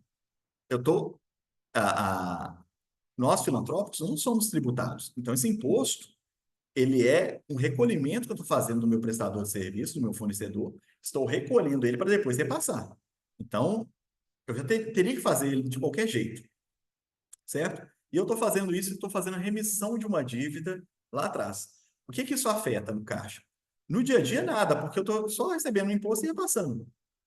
No contábil, ele tem um impacto importante, porque no contábil eu estou fazendo uma remissão de uma dívida, então tinha um passivo tributário lá gigante, está no meu passivo, eu faço esse recolhimento, eu faço a remissão do passivo e essa diferença vai para o meu resultado. Então, meu resultado vai só melhorando. E aí, meu PL também vai melhorando.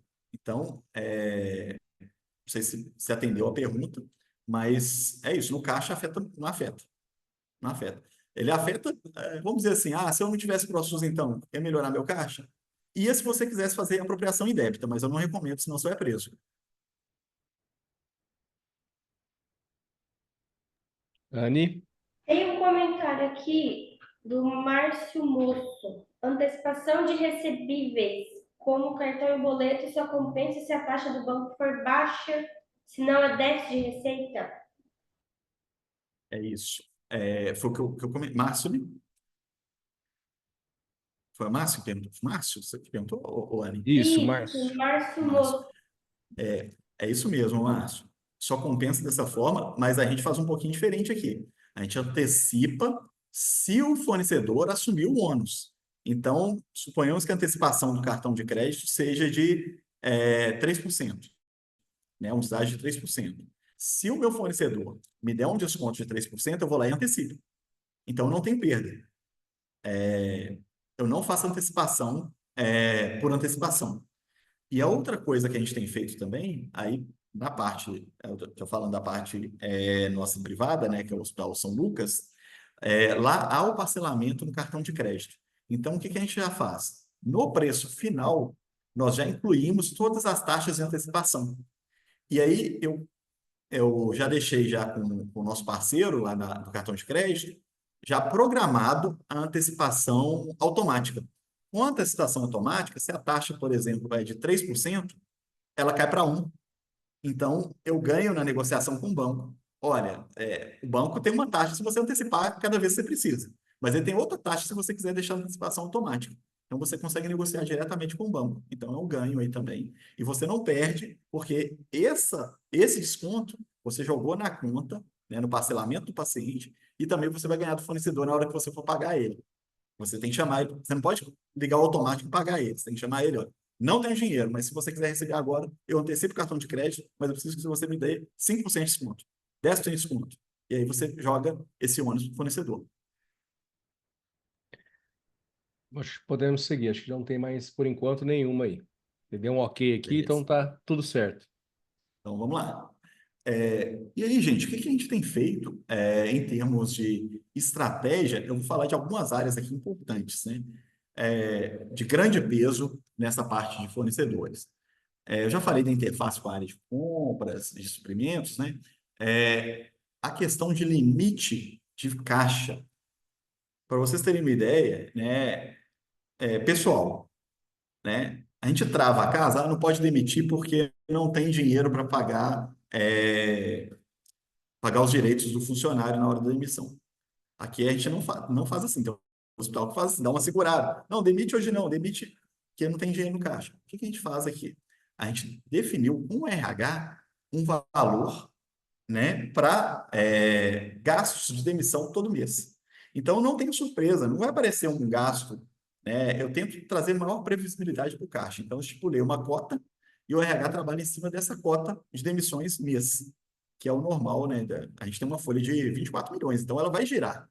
Então, eu preciso trabalhar uma cota com o RH para não tomar nenhum susto. O SND, a mesma coisa. O SND tem uma gestora, e SND é assim, um item que tem variação muito grande.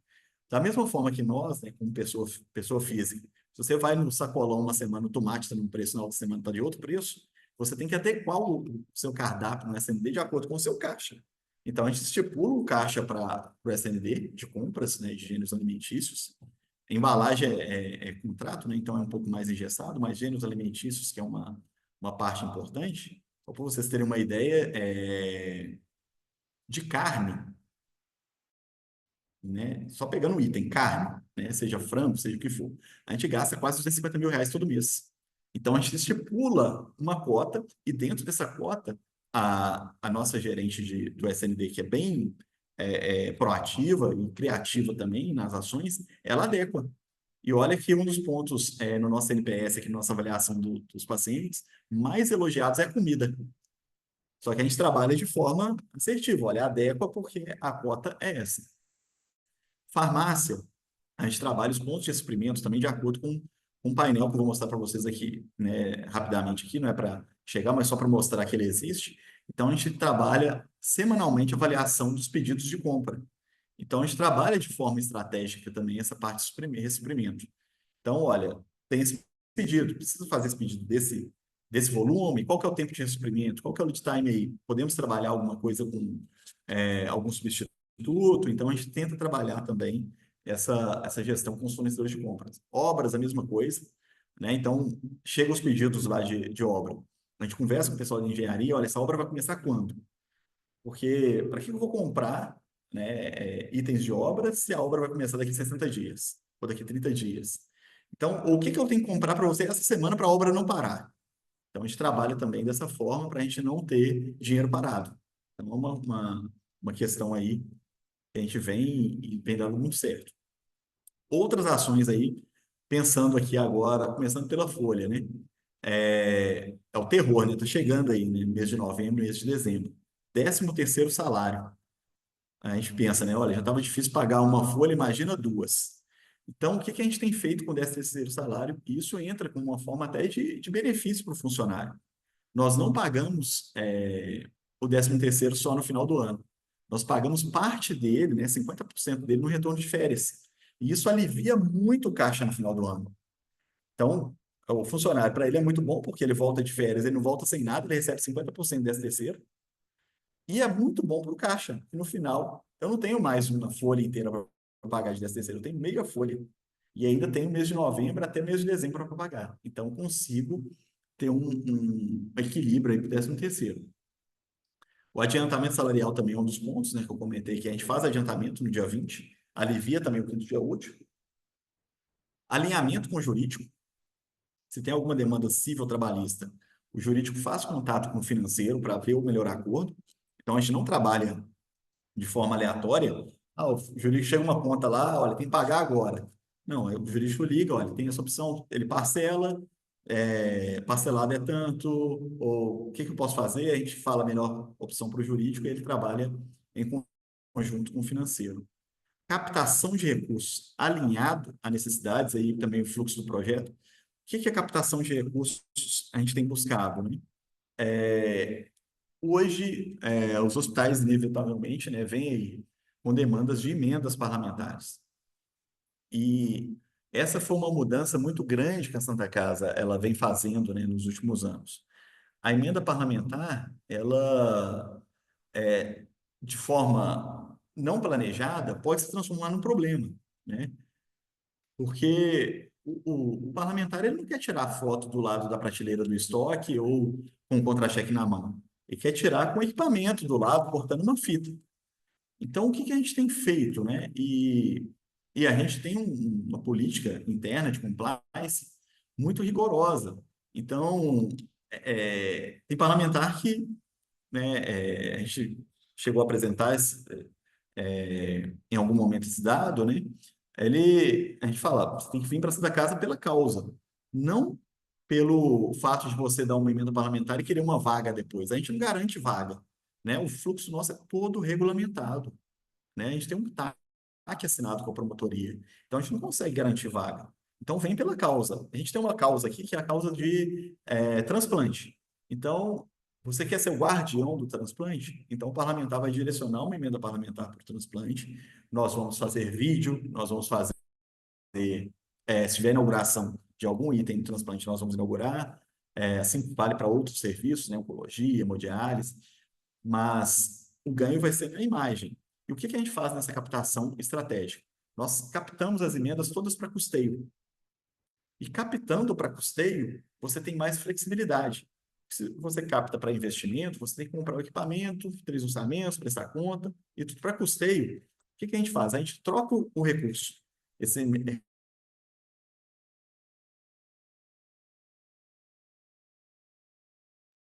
Acho que travou aí o Francisco. recurso para custeio, eu compro insumos, consigo foi prometido a gente fazer uma expansão da oferta de exames. Oi? Voltou? A gente pactuou um aumento de oferta de exames. Então, a gente faz esse aumento de oferta de exames, mas a gente não tem esse recurso parado em conta, porque ele já veio para custeio. Então, eu só faço uma gestão paralela do meu fluxo de caixa.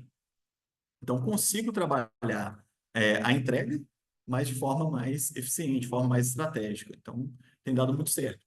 E também projetos estratégicos. A gente tem um plano de investimentos que é fechado anualmente. Esse plano de investimentos, ele visa substituir equipamentos que muitas vezes já estão com uma depreciação avançada, ou também aqueles que vão trazer um ganho operacional para a instituição.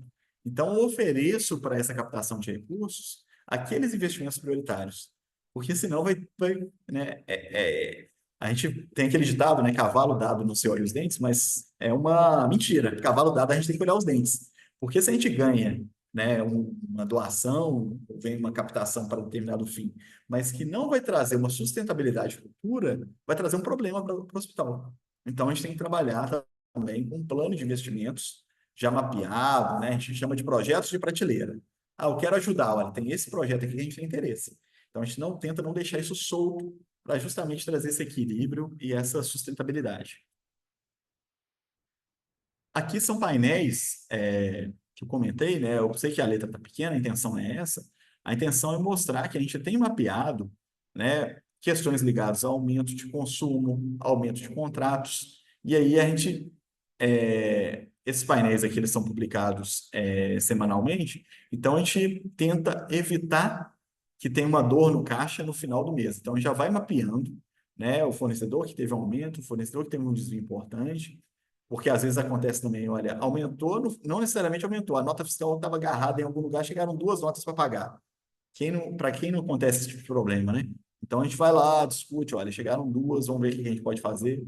Então a gente traz, de acordo com esse radar aqui, que a controladoria alimenta esse dado, né? E o financeiro acompanha, a gente consegue mapear e trabalhar também de forma antecipada esses itens.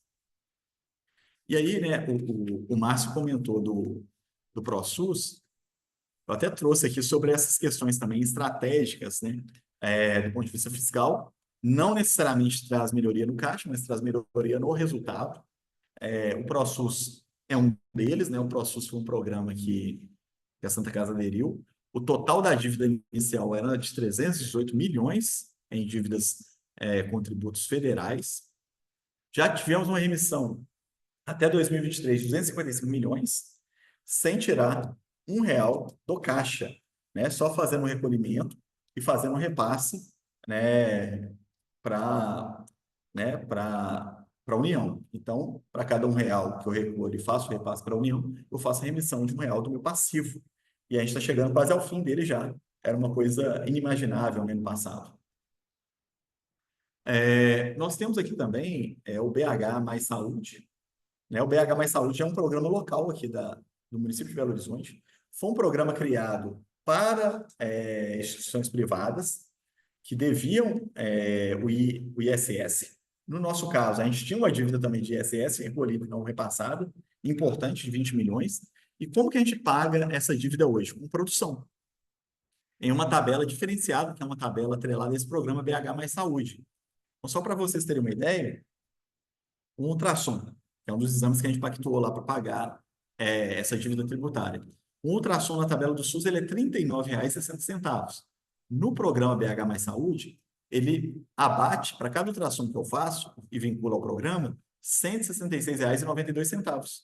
É 4,21 vezes a tabela do SUS.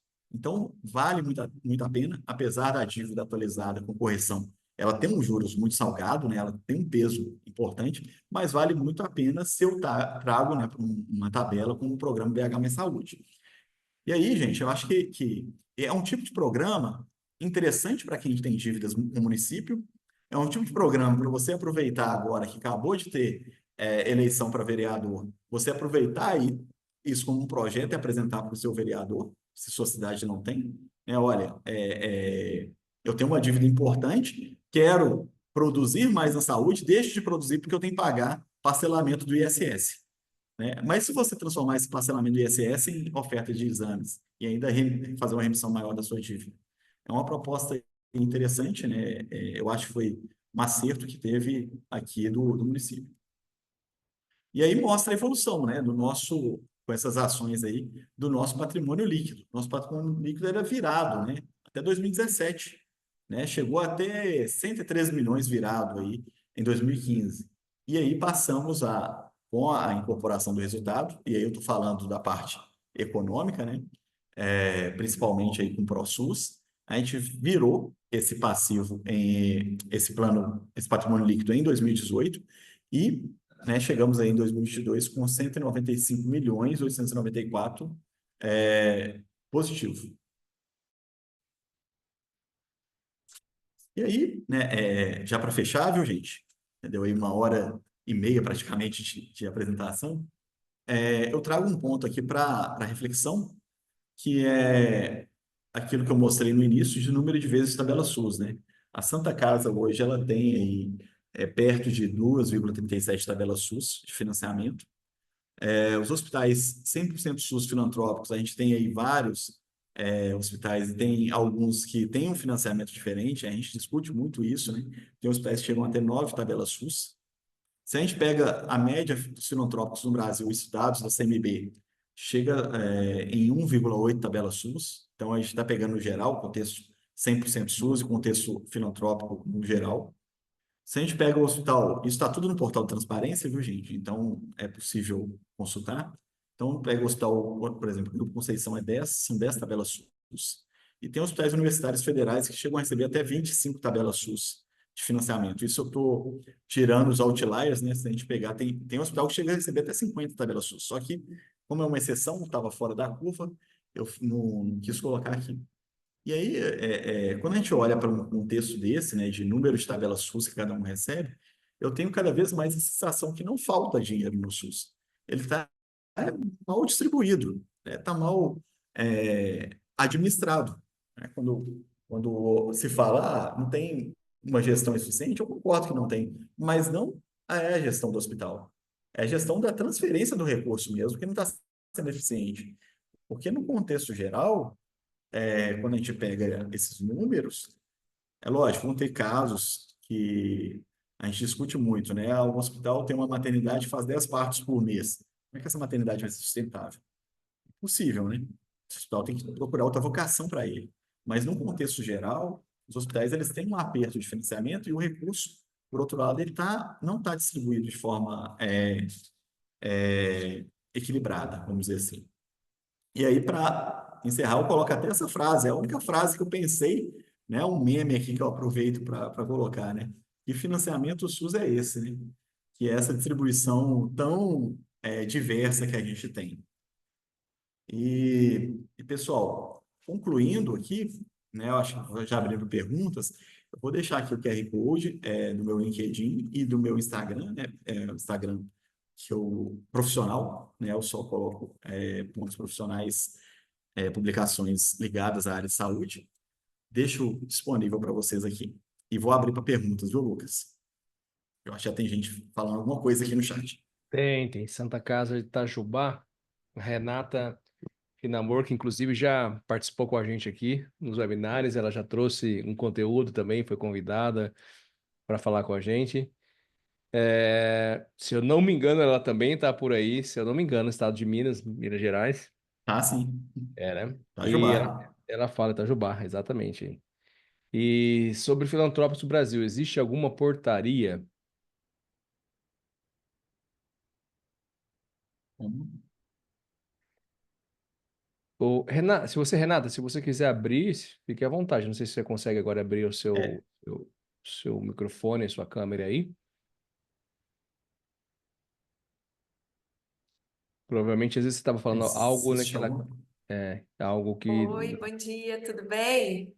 Ah, já tive com o Renan. Tudo Bom Tudo bem? bem, dia. Francisco? Estive contigo na Joia, Santa Casa, tudo jóia? É joia. sobre a tela anterior que você colocou a questão do Filantrópicos Brasil, que tem 1,8 da tabela SUS.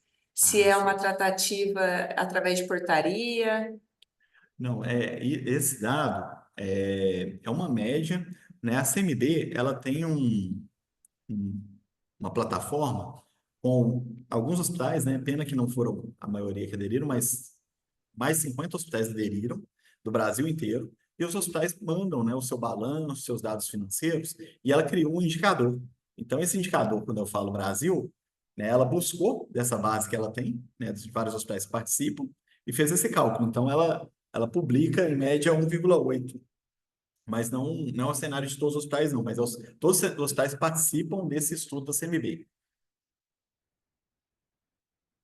Ah, sim, entendi. Muito É um obrigada. estudo, beleza? Entendi, Nada, disponha. Prazer te ver.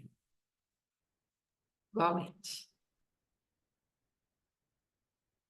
Tava no mudo aqui falando. Mais alguma pergunta? Gateway, se eu não me engano, Anne, a Anne vai falar até quem que é. Será que é a Assim, que é de Cíntia? Camboriú, certeza. Ela perguntou: perto do que temos aqui, vocês são muito bem organizados e a tecnologia bem aproveitada. Por isso, queria saber: vocês fazem parte do IPMMI? Não fazemos parte do IPMMI. A gente, na verdade, assim, acaba que o Hospital Filantrópico, ele é criativo por excelência, né? Porque ele precisa se reinventar o tempo todo.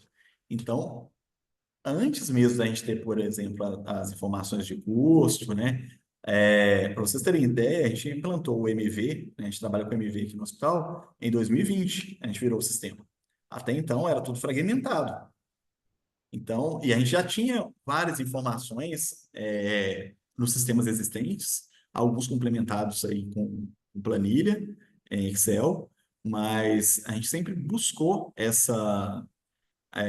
né? A gente tem também aqui Aí eu vou falando de algumas coisas que a gente vai fazendo aqui, né? A gente tem um laboratório de informática aqui para desenvolvimento, a gente chama de.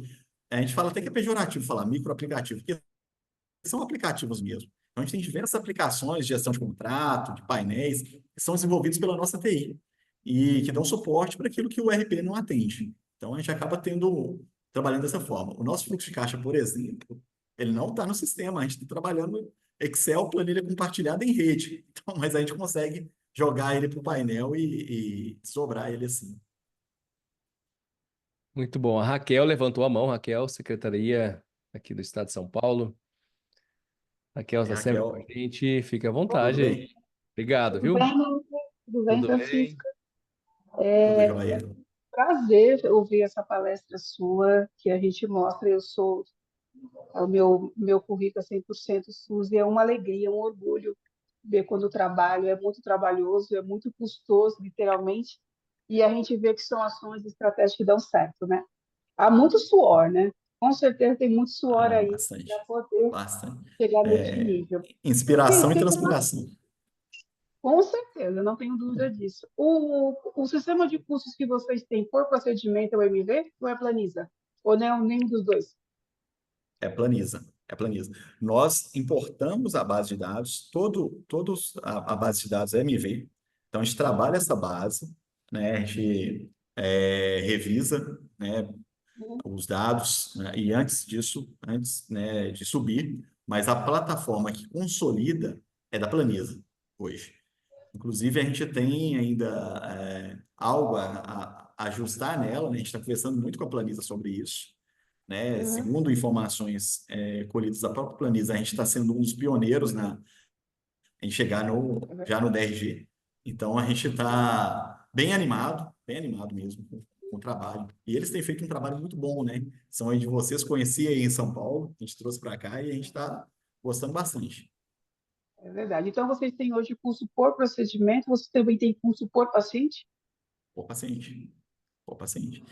Quando a gente chega no nível por paciente, a gente consegue falar de todo jeito, né? A gente consegue chegar no curso por médico, por procedimento, porque o paciente vamos dizer assim, é a unidade mais refinada que tem do curso, né? Então, através dele, você se dobra em outros. Então, a gente já tem utilizado bastante aqui no dia a dia nosso. Só que o custo, deixa eu concluir sua pergunta, mas eu tenho até uma reflexão para falar para a turma que está aqui, que é da área de custos. Uhum. Outra pergunta, aproveitar, né, já que vou liberar o À microfone. vontade. O DRG eu não conhecia, e eu fui dar uma pesquisada aqui. Ele é um sistema ou é uma ferramenta? Ele não é um sistema nem uma ferramenta, é uma metodologia. É uma metodologia. O DRG, ele surgiu nos Estados Unidos, na década de 50, mas ele está sendo apropriado no Brasil nos últimos anos, que parece que é uma grande novidade, né? Mas ele é novidade para né, alguns hospitais aqui no Brasil, mas ele já é bem antigo. Os hospitais já utilizam, inclusive, fora, né, o DRG como ferramenta de pagamento, de remuneração. Porque por que ele é uma metodologia, né?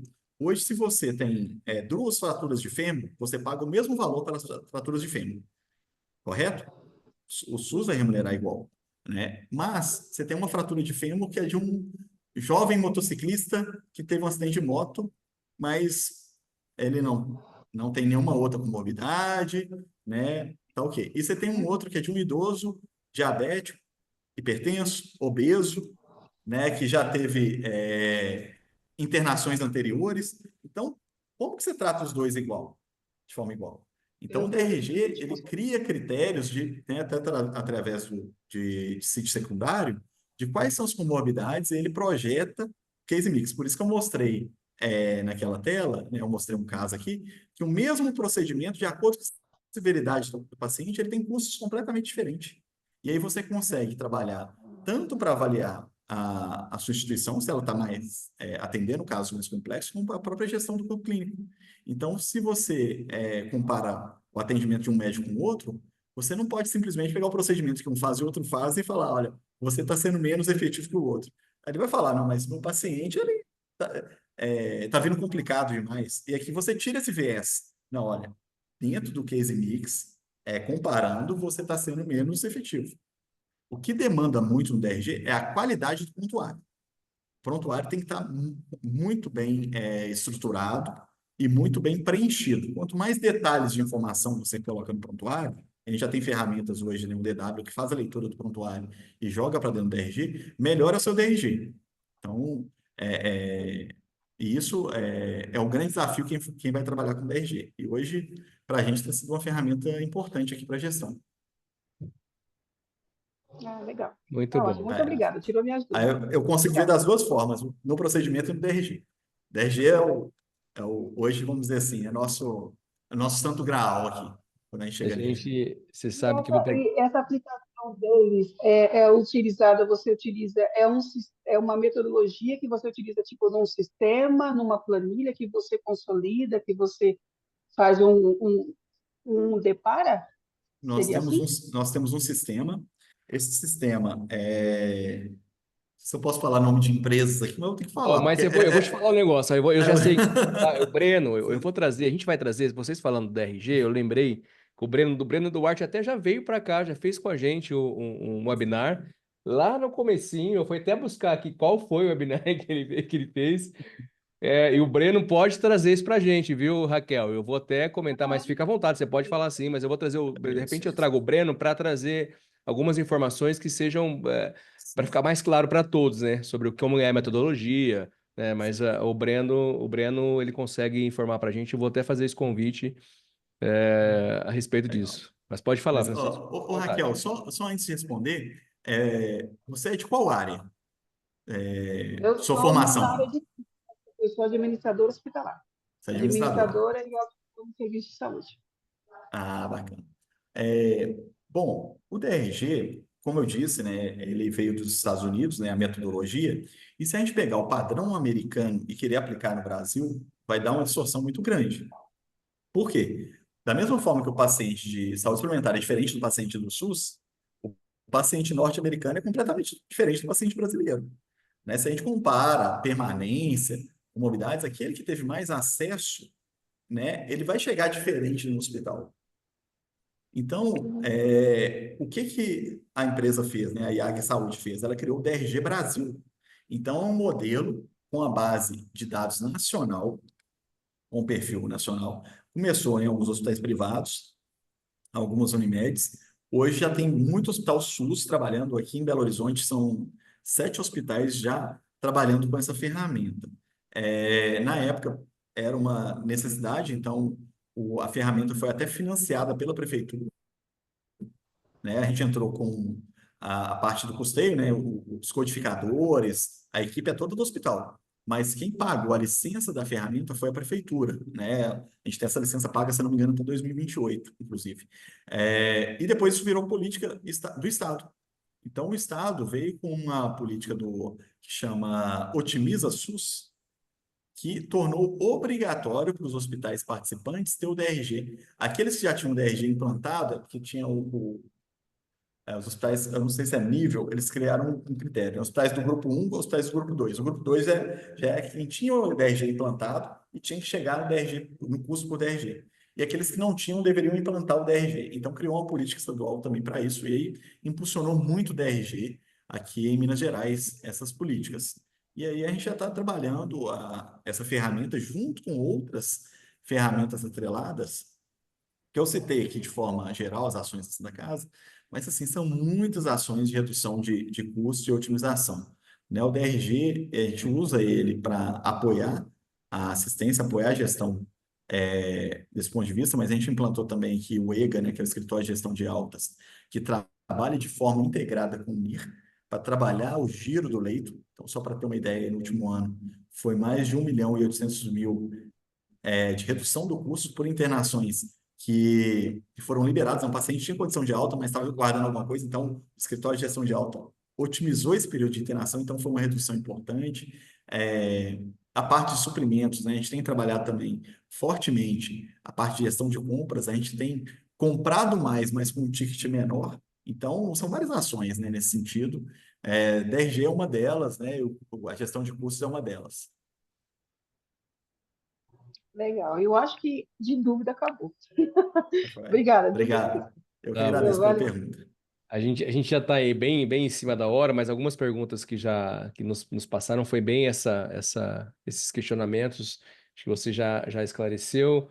O Otávio está sempre com a gente também. O Otávio, ele estava perguntando aqui sobre os indicadores, se você o que você usa para de Power BI? É Power BI, né? Ele está perguntando isso, na verdade. Hoje. Bom, a gente usa da Microsoft, né, para apoiar a BI. Tem alguns painéis também que a gente utiliza da própria desenvolvimento da própria TI nossa. Aí é Uhum. um desenvolvimento interno. É, e a gente migra, vai compilando as informações o tempo todo, está desenvolvendo um painel novo, né? Mas é o Power BI o principal. Não, beleza. E depois tem também o Marco Aurélio que está falando que eles também usam, ele está parabenizando você, Francisco, né? E que ele Obrigado. também usa MV lá. Também o Francisco, grande Francisco, que eu vi ele aqui, tá aqui com a câmera aberta. Não, Francisco, João Luiz agora. Francisco já passei. João Luiz, Então, Santa Casa Luiz. de Marília, está aqui com a câmera aberta. Um abraço para todo mundo. Ele também é a mesma coisa, ele está falando, perguntando qual é o RP, né? Que se você utiliza algum sistema paralelo aí de BI para importar, você já está falando que tem algo interno, né? É, Pessoal de TI, a Cíntia de Camboriú, HCC, está falando da Planisa, se usa alguma, que a Planisa fala algo sobre inteligência artificial, se você conhece isso, acho que essa é a pergunta dela, né? Como que você vê isso sobre IA? Nós vamos falar sobre IA também, já tem aqui marcado, então fique atento aí, entre no grupo lá que tem IA aqui, se eu não me engano, daqui dois webinários, viu? Tá aí também. IA não tem como não pensar nela, né? Até acho que a próxima onda, né? A gente teve, assim como a gente teve a onda da internet, do prontuário eletrônico, a onda da IA é a próxima, não tem jeito de fugir. Se a gente tivesse hoje propostas, a gente até tem de desenvolvimento, né? A gente tem um laboratório interno aqui que a gente recebe algumas propostas, né? Algumas empresas para desenvolver essa tecnologia e facilitar o dia a dia em termos tanto de apuração de custo quanto a apuração da receita. Acho que não está longe da gente chegar nesse modelo. Hoje, por exemplo, a gente tem uma ferramenta na gestão de prescrições que a gente consegue evitar o consumo de medicamentos aí de forma importante e complicações de paciente com base em IA. E além de não ter necessidade de um volume grande de farmacêutico para ficar avaliando prescrição, farmacêutico clínico.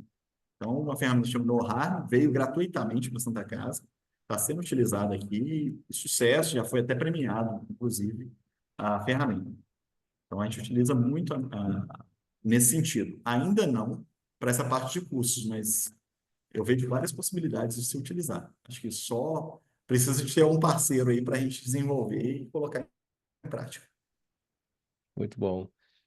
Wani, vou deixar você ler a última pergunta aí, porque a gente já está aqui quase meio-dia, e o Francisco também tem os compromissos para continuar. Mas eu vou pedir para o pessoal não saia, que eu vou colocar de novo o QR Code para o pessoal entrar no grupo que vai ter o sorteio. E também a Anne vai fazer a foto, nossa foto oficial aqui de hoje, desse dia. Leia a última pergunta, não sei se é uma pergunta ou se é uma colaboração com a gente, mas fique. É uma pergunta do André. Como poderia conciliar a controladoria com fluxo de caixa com centros de custos? Estou fazendo contabilidade, estou atuando há pouco tempo na área de custos e ainda fico meio perdido na conciliação. Bom, então, os dois são sobre minha gestão, né? O que a gente faz, a gente tenta trazer o fluxo de caixa, né? Isso é de forma engraçado como que os números se parecem, apesar de não serem os mesmos, né? O fluxo de caixa a gente trabalhando em regime de caixa e a controladoria trabalhando em regime de competência. Mas a gente tenta, na verdade, André, refletir aquilo que a controladoria ajustou e apurou, né, na contabilidade gerencial para dentro do caixa, retirando efeitos contábeis. Então, a gente utiliza para projeção do caixa. Não necessariamente vai acontecer na mesma ordem, né, mas a gente utiliza pelo menos para ter uma projeção. Mas o o trabalho é mais de conversa mesmo, não é necessariamente uma integração. Pelo menos o fluxo de caixa, pelo dinamismo que ele tem e pela gestão que a gente não consegue exatamente cruzar os dois dados, mas a gente atua de forma complementar na gestão estratégica mesmo da instituição. Antes da Anne fazer a foto, já agradecer o pessoal. Aí a Cíntia está falando que ela não vai entrar na foto, que eu já estou no meio da bagunça. O André Almeida, viu, Francisco? Ele até me mandou mensagem aqui. Ele estava ali participando, saiu. O André Almeida é da Numbers. A Numbers também traz dados analíticos, né? Traz Opa, gráficos, o traz, André é né? um grande amigo E te meu. mandou um abraço. Ele falou assim: Lucas, manda um abraço pro Francisco. Eu precisei sair, vou pegar o voo agora para ir para Salvador. Mas já deixa um abraço aí para ele. Eu falei, não, pode deixar que eu vou dar aqui para ele. Um abraço para ele também. Fechou então, Anne. Vamos lá, quem puder abrir a câmera para participar da foto. Olha, eu tô vendo aí, o pessoal vai abrindo, a Olha, Raquel já bastante tá aqui, a gente. Renata, a Ana Paula apareceu de novo, o João Luiz já estava aqui, a Tarsila, o Ney Mascarenhas já estava desde o comecinho também aberto. Eu vou ter que fazer duas fotos, porque só Vamos na primeira fazer. tela eu vou falar o nome do pessoal que está na primeira tela para vocês se posicionarem para todo mundo sair bonito. Ó, tá a Raquel, a Ana Paula, o João Luiz, a Tarsila, o Ney Mascarenhas, Marina, o Leonardo, a Cláudia, o pessoal de Bragança Paulista, a Marcela, a Thalita, o Pedro Jorge, o Otávio, o Marco Aurélio, Márcia Ferreira, Beatriz Pires, Fabrícia, Eduardo e Danilo. E a Renata da Santa Casa de Itajubá. Tá essa galera toda na primeira página, então todo mundo se posiciona, faz um sorriso bonito, ajeita o cabelo, aperta a gravata. Vamos lá, conta até 3. Pra gente tirar a foto. 1, 2, 3 e. Aê, todo mundo com sorriso largo, sorriso bonito. Gosto assim. Ô, povo bonito, né? Tá louco. Tá bom. Agora eu vou ver aqui pra gente tirar a foto da segunda página. Deixa eu ver quem que tá com a câmera aberta. Ó, tá o Maurício de Descalvado, o Valdeci, a Lídia, o André, a Marilene. Vamos lá? 1, 2, 3 e. Eu tô Pronto! sorrindo em todos, eu não sei se eu tô em algum aí, eu vou junto com Que bom! vocês, né? Prontinho. Beleza, obrigado. Francisco, vou agradecer mais uma vez por estar com a gente aqui hoje. Acho que foi muito bom, né? Tipo, o tempo passou aí das 10 ao meio-dia e a gente nem viu. Acho que foi a interação também. Agradeço a todos que participaram. Provavelmente, é lógico, eu tenho certeza que ficaram várias dúvidas, por isso que a gente vai fazendo assim vários temas, né? Trazendo vários convidados, mas eu já fico aqui o convite para o Francisco a gente trazer mais algum tema que eu sei que é relevante, e o Francisco estando dentro hoje, superintendente da Santa Casa de BH, ele tá dentro, então assim, ele sabe, né, a rotina nossa, a rotina de como é, a rotina de vocês, então acho que é importante sempre trazer alguém que seja relevante. Esse foi um pedido do Luiz, nós nos encontramos, está aqui hoje. Francisco, mais uma vez, obrigado, agradecer a todos já e agradecer a você, obrigado por esse tempo, por estar com a gente. Obrigado, Lucas. Obrigado, Anne. Agradece, por favor, lá o mestre Eduardo, que não pôde estar presente, né? Mas pode agradecer, por favor. E fico à disposição. A Azevedo é uma parceira nossa também aqui na Santa Casa, né? Faz trabalhos aqui também com a gente. E é só chamar, a gente tenta arrumar uma agenda de novo aí. Tá Beleza? certo. Obrigado a todos que participaram também. Valeu, pessoal. Obrigado. Bom dia, um bom restinho de semana aí. Até mais.